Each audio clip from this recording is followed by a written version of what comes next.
going on, guys? Welcome back. Today we are going to go over my second session from 2025. In case you guys missed the last vlog, it was my first session of the year and it did not go well. I lost $50,000 approximately, which of course is a terrible start to any poker year. But today we're gonna see if things can turn around. This is a session I played last night at Hustler. I'm also playing tomorrow, which is Friday, High Stakes Friday. So this week should really change the course of things, either for the better or maybe just a deeper hole. We're about to cover exactly that. However, before we jump into some poker hands, I wanted to remind all of you that this Saturday is my band's first show, Dear Delta. Tickets are down below if you want to go. It's in Hollywood. We would really appreciate all the support. It's almost sold out, so if you guys are interested, come hang out, grab a drink and listen to some music. Also, we're doing another giveaway. Ghost Town, our newest single, is out now everywhere, Spotify, Apple Music, etc. And as a way of giving back and saying thank you to everyone who supported us so far, I'm gonna do a giveaway for $500, or actually let's do $600. $600 for anyone who leaves a comment in the lyric video. Link for that is down below. It's a YouTube video. It's the Ghost Town song with lyrics that are like animated and stuff like that. If you guys want to check that video out, leave a comment and you'll be automatically entered into a drawing. I'll probably do the drawing in like 2 weeks. I'll pick a random comment and give away $600 to that person. Just thought it was a fun way to engage with you guys and again, say thanks for everyone who likes the music.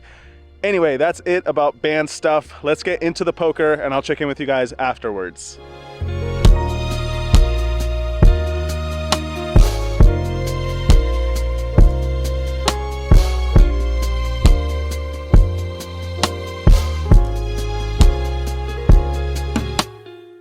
All right, everyone, here we go once more. Today, the game is $25.50 with a $50 ante from the big blind. I start off with $30,000 because on this day, we have a $30,000 cap for the first 2.5 hours of the game.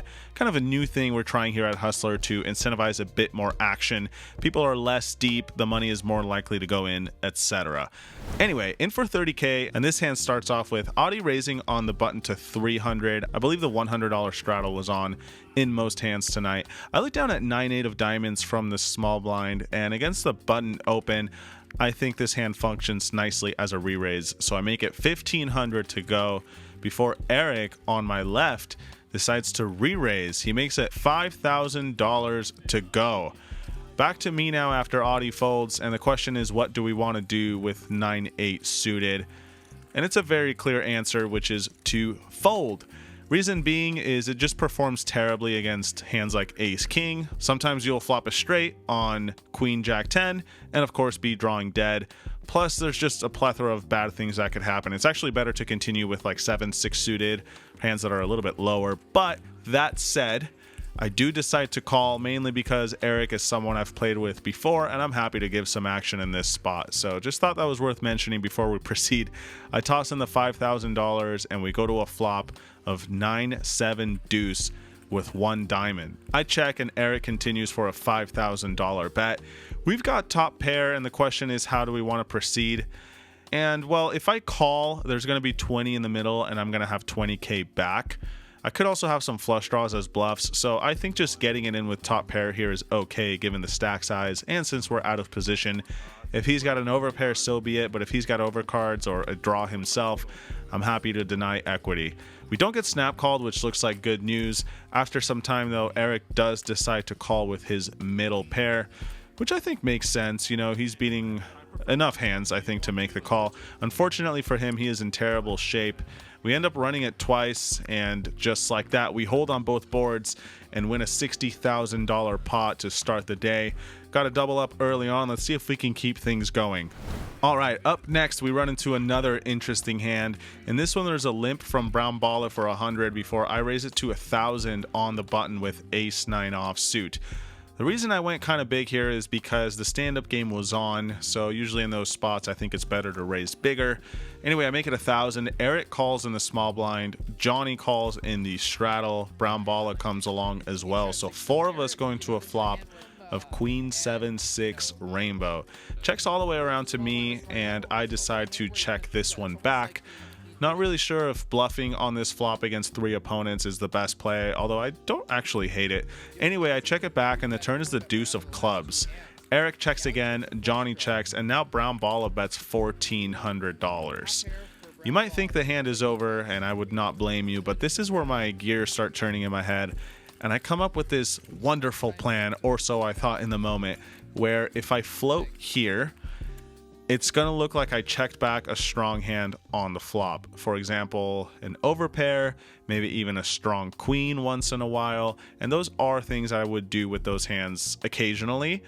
So I decide, against Brown Balla, who I play with often, to try to represent that. I call on the button, Eric calls as well, and Johnny does too. Now that's the part that I didn't really expect, because I figured if they had a good hand, they would have just bet on the turn after it checks around.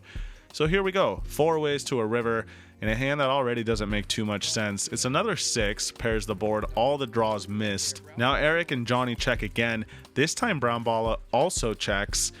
And well, I could still stick to the plan here. It might seem a bit suicidal, but at the same time, because it's such a strange spot to bluff, we might get some credit, especially from Brown Balla, who I think is the most likely to have a calling type of hand. So with that in mind, I think to myself, how much would I bet if I had a hand like ace queen or king queen, maybe even the occasional overpair like I said, and I think that amount is $8,000. Not quite the pot size, but a pretty big bet. Eric and Johnny quickly get out of the way as they both miss their draws. But now Brown Balla starts thinking for a while, and you can see he's just in a difficult situation here. On one hand, yes, he has top pair, but on the other, he has no kicker, so he loses to any queen, and of course I could once in a while have a 6 as well. Plus, like I said, kings and aces, occasionally enough that that thought might cross his mind. It seems like he really can't decide, goes back and forth for a while, and I don't blame him. He actually brings up the fact that I likely wouldn't bluff into 3 people, which is something I was kind of hoping he would think about. And it looks like it works out in the end, because after much deliberation, he folds his queen without a kicker. And that, of course, is a great result. You could see me having a little bit of fun here after taking this one down. The unorthodox bluff gets it done. Another pot goes our way. All right, now we're moving on to the next hand, which is just disrespectful. I'm going to be honest. Can't even fully explain this one. But in this hand, there's a $200 blind from Audie on my left, who bought the button, it seems. I look down at 7-4 offsuit first to act and say, yeah, that's worth a raise. I make it $800 to go. You might be wondering why the hell I would do that. I am also wondering that, but now it gets all the way to Crypto Abe, who makes it $2,800 to go. Back to me now, and I raise 7-4 offsuit. Do we want to call a re-raise with that hand? Of course we do. I toss in the extra 2K. Jokes aside, Crypto Abe is one of the guys at the table who I am willing to give action to. He's running terrible. He's here for a good time. What better way to get the man unstuck than to call out of position with 7-4 off? Flop comes down queen 7-5 with 2 clubs. So you guys can see this is an action flop. I've got middle pair. He's got the nut flush draw and 2 overs to my pair. Essentially just flipping here. I check it over to him and he just shoves all in for 7,500, which is a little more than pot. I'm not going anywhere. I mean, I've got middle pair and he might be bluffing with all sorts of overcards. So I make the call and say, let's run it one time for the memes. This hand is just funny. Unfortunately for Crypto Abe, his run bad continues as we end up making a straight and he cannot hit either a pair or of course the nut flush.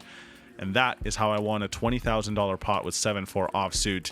It goes without saying, but I'll say it anyway. Do not play this hand in any circumstance almost ever, okay? This is just in here, like I said, for the memes, and I don't really know what was going on in my head. Anyway, you thought that one was bad? Yeah, check this one out. In this one, there's 2 limpers for 200 before I look down at 9-8 offsuit in the small blind. I know these guys are limping with almost anything because the stand-up game is on, so I decide to spring into action. Again, not a great play on paper, but I'm pretty familiar with most of my table mates at this point, I would say. And I'm having a good time. So let's raise it to 2,000 with 9-8 offsuit. Brown Balla gets out of the way, but Audie makes the call. Flop comes down ace, deuce, deuce, rainbow, super dry board. Almost never going to connect with him, and more often than not going to connect with me in some way, so I decide to continue for a bet of 1,300. I would do this with all my strong hands, so why not do it with 9 high as well? This is where the hand gets interesting as Audie makes the call. Well, I guess that part's not really interesting yet, but take a look at this turn. It's the 7 of diamonds, and I would often check middling pocket pairs, high pocket pairs, and even an ace once in a while. So I decide to check with 9 high. You might think that that's kind of weird, but I am by no means giving up on this hand. I'm just going to bet the river and make it look like I pot controlled on the turn. But like I said, this is where the hand gets kind of weird, as Audie now puts in a bet of $3,600. This bet doesn't make a whole lot of sense to me, because I feel like if he had an ace, he would sometimes check it back in fear that I might be checking a bigger ace. And not just that, but a lot of his ace X holdings would raise pre-flop. Remember, he just limped in on the button. For those reasons, I think it's quite unlikely he actually has anything. I think what's more likely is that he's just taking a stab on this turn after floating the flop. Simple as that. Now, what does that mean for me? I've got 9 high. A check raise here would probably be okay, but I decide to get even fancier than that and call out of position with what I think is likely the worst hand, since we're losing to so many bluffs, like Queen 3 of clubs, for example. But I decide to call with plans of leading on the river. In case you haven't noticed, this is one of the weirdest hands I've ever had in my channel. But here we go. I think it's a pretty gangster one. I make the call, and we see the 10 of hearts on the river. Last card to come. Fingers crossed, of course, that this doesn't somehow hit his bluffing range, if you will. He might have hands like 10-6 suited or whatever.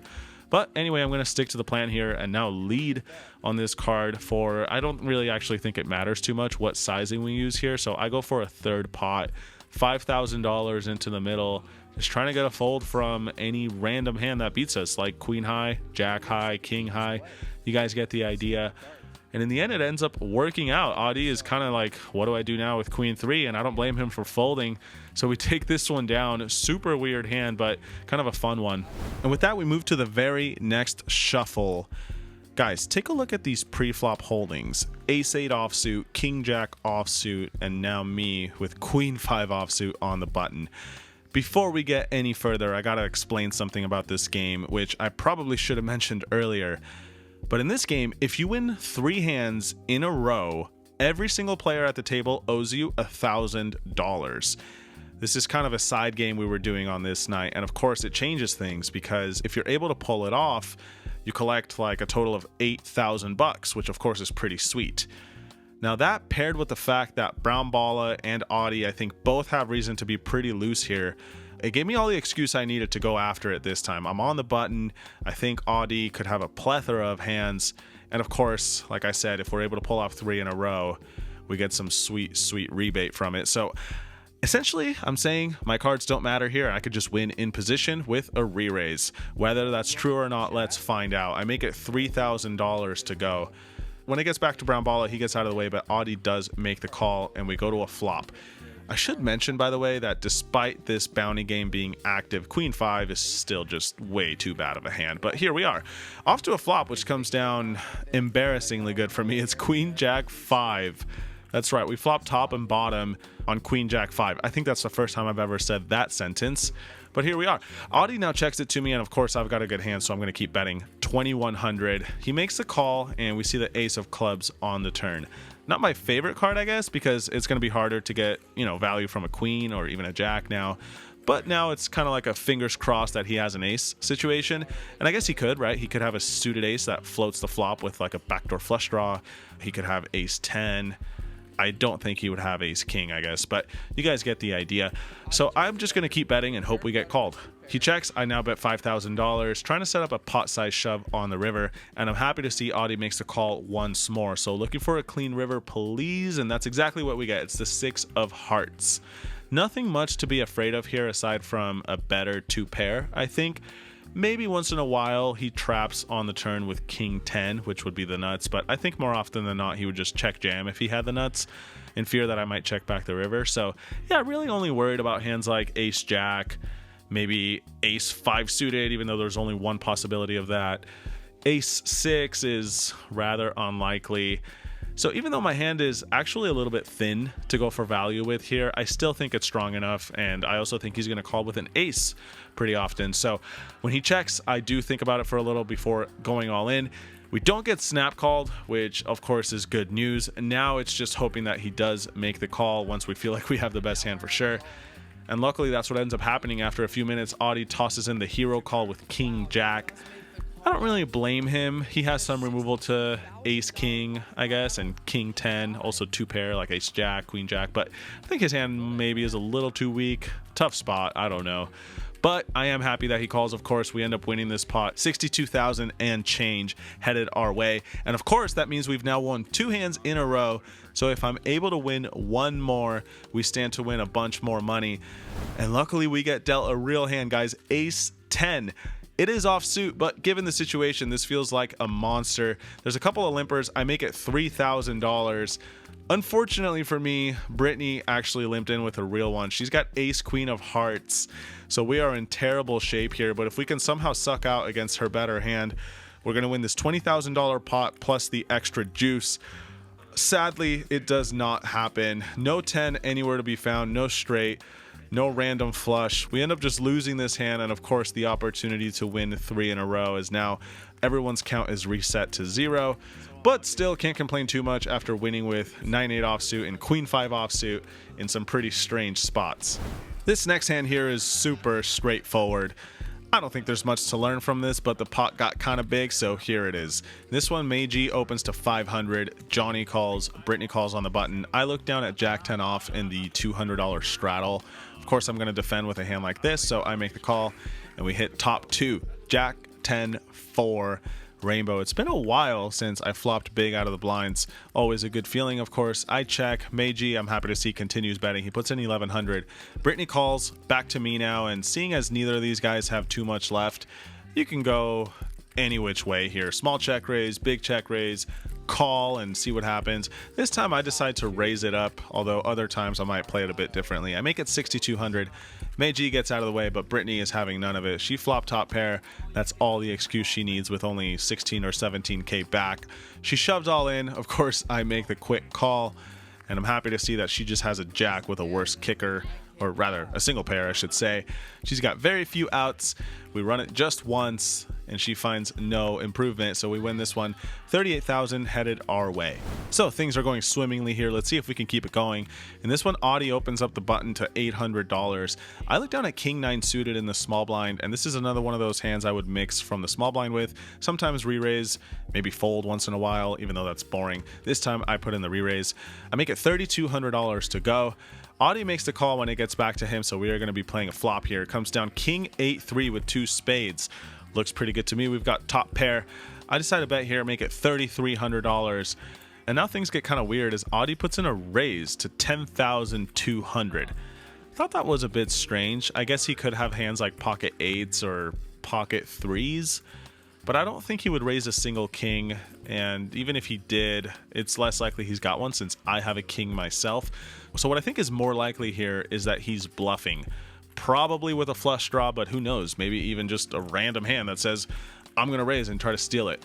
So with that in mind, should we re-raise and go all in since he only has 24,000 behind? Well, I don't hate that idea since we would deny equity from flush draws or whatever else he might be bluffing with. Maybe he even has an ace and we don't want to see that on the turn. But then again, there's value in letting him bluff, right? So I decide to just call, hope for a clean turn card, and try to get more chips into the pot one way or another. The downside of that is that, you know, bad runouts could come and then you're in a tough spot, and that's exactly what happens. It's the ace of spades on the turn, probably the worst turn card in the deck, as now we lose to, of course, any flush, as well as any random ace that raised on the flop, like say ace 10 of diamonds or ace 3 suited or whatever, right? Anyway, I check, and after some thought, Audie jams for 24,000. This is a tough spot. Even though it looks like my hand is just dust on a board like this, what is he really saying he has? You know, would he really shove an ace on this turn? I don't think so. Would he really shove a flush? Even that seems a little weird because, first of all, he would have had to raise a flush draw on the flop and then just jam it on the turn instead of trying to go, a bit smaller. So yeah, I think about this for quite some time. I still think we might be losing to some random stuff like Queen 10 suited, Queen Jack, who knows? You guys might be thinking that that's unlikely, but I've seen enough of Audie's work. I know he's got some tricks up his sleeve, and sometimes he just takes a stand. But in the end, I realized I could just have many better hands to call with, and this is one of the worst ones I would have in this spot. So if he's bluffing, congratulations, I let it go. And Adi is kind enough to show me his cards after the hand, so we're able to see that I made the right decision. Always feels good in the moment to see that. Next, we move to the first real hand, you could say, of tonight's session, where I've got pocket jacks. That's right. No one in the chat, no one in the comments can argue with pocket jacks. That is officially a good hand. Here we go. Adi makes it $400. I re-raise to $2,000 on his left. And now already things get kind of weird as Eric on my left puts in another raise. He makes it $5,500. He's kind of been picking on me, to be honest. Back around to me, and with jacks sitting pretty deep here, I feel like a 5-bet would just be an over-representation of our hand. So I think a call is more standard. That's what I do, and we go to a board of, voila, King, Jack 7, 2 spades. Running hot tonight with these runouts. We've got middle set on a board where he could easily have top pair, over pair. I don't think he's going to have a flush draw too often since this is a 4-bet pot, but of course, you guys can see that I'm wrong. I check, and now Eric bets $3,500. Raise here is probably okay sometimes, but I think a call is more standard, so that's what I do. Keep all his bluffs intact, and of course, if he's got a value hand like ace king or whatever, he's going to keep betting. Turn card is beautiful. It's the King of Clubs, hopefully giving my man Eric 3 of a kind and slightly reducing my minor stress levels about being up against pocket kings. Now that seems way less likely. I check it again, and now Eric puts in another bet, $12,000. This is a beautiful spot, of course. You can kind of just pick whatever you want to do. I really don't see much reason to raise, though, because if he's got a king, he's going to shove on the river. And if he's bluffing with a hand like ace 10 suited or queen 10 or whatever, I want to leave that option open on the river too. So I decide to just call, and we see the ace of diamonds on the river. It's the worst river. Now we lose to ace king, which is so weird. I feel like if I check and he jams, I might fold, or at least I'm going to think about it for some time. But when I check the river, he immediately checks it back, which I think kind of tells me he has an ace. And yeah, that's actually exactly what was going on. Would have been interesting to see what he would have done if the river did not pair him up. Say it was just like an offsuit low card. Would he have gone for it? Would he just have given up? Who knows? Anyway, we win this one. It's always nice to make a full house in a big pot. And on that note, we move to the very next shuffle where I've got King Jack suited. Another beautiful hand, so when Adi raises to 500, I make it 2K again. No one re-raises me this time, though, so we go heads up in position to a flop of King Jack 10. Needless to say, I am running hot tonight. Adi checks. Of course, I'm going to bet since I have a good hand. Put in $2,200. Adi makes a call with his open-ender, and we fill up on the turn. The Jack of Clubs. Interesting card, though, because even though it's amazing for me and my exact hand, on paper, Adi should have a jack way more often than I should. So when he checks, I decide to, try to stay a little bit theoretical and check it back. This is not something you guys have to do. I think a better mindset is just, I have strong hand, I bet. Nothing wrong with that. At the end of the day, that's how you make money in poker, right? But anyway, I check it back. Probably a little bit of fancy play syndrome. But it works out beautifully since Adi just had a straight draw, which might have folded the turn. Instead, he gets there on the river. The 9 of diamonds improves him to a straight. Just a beautiful situation, of course. Adi now leads out for $3,000. The question is, how much do we want to raise to? I think a big size here is pretty much the only option, so I make it $15,000 to go. Could have even gone bigger, maybe like $20,000. Worth noting, I would make bluffs like this with, say, hands like King 9 suited, 10 9 suited, maybe even a jack that turns itself into a bluff. Although questionable how many times that would happen. Regardless, I raise it to $15,000. Adi now looks displeased, and I don't blame him. But in the end, he's probably going to call just in fear of getting blown off a chop. Unfortunately for him, he's up against it once more. I've got a boat. Straight is no good, and we win this pot as well. This was the last fun one of the stream, but we ended up playing post-stream, and I captured one more hand, so here we go. So this hand was against Sunny, who is a pretty tight player, actually. I'm not going to go into the weeds of what happened here too much, but essentially he put in like a 4-bet or a 5-bet pre-flop, and I decided to just flat with ace-king offsuit, mainly because, like I said, this guy was playing pretty snug. So we go heads up to a flop of ace-king-queen. Yeah, that's top 2 for me.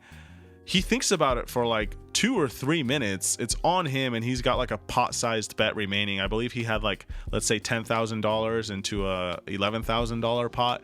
Eventually he jams all in, and look, if he's got a set, so be it. I am not folding top 2 in this situation, so I quickly make the call, and he flips over king queen. I could not believe how hot I was running in the last like hour or two. But yeah, in a 5-bet pot, we both flop 2 pair. That's just nuts. We get it all in, and of course he's drawing pretty slim. Run it twice. First run out is jack 3. Second run out is 9-4, and we're gonna scoop this pot as well. Ended up playing a little while longer, but nothing too significant happened. So let's go over some final numbers in the outro. As always, I hope you guys enjoyed the hands.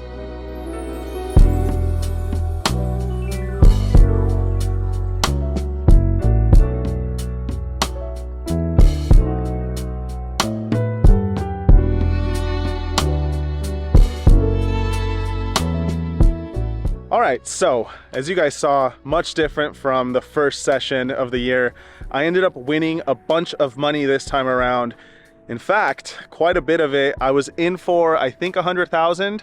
Could be a little bit off on that, but I cashed out for $141,000 more than that.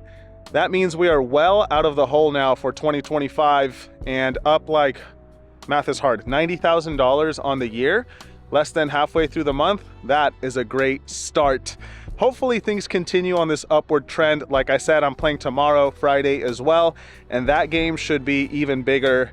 Although the lineup seems to be a bit tougher, more serious than this vlog's. You guys will have to stay tuned. Subscribe to the channel, check out the next video, and before I go, another friendly reminder that Ghost Town is out now, and all you have to do is leave a comment in the video down below to be eligible to win 600 bucks.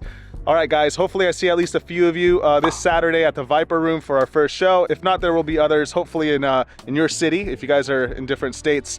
But anyway, that's all I got for you guys. As always, thanks for the support. I hope your year is going well, and I'll check in with you guys real soon. Until then, peace.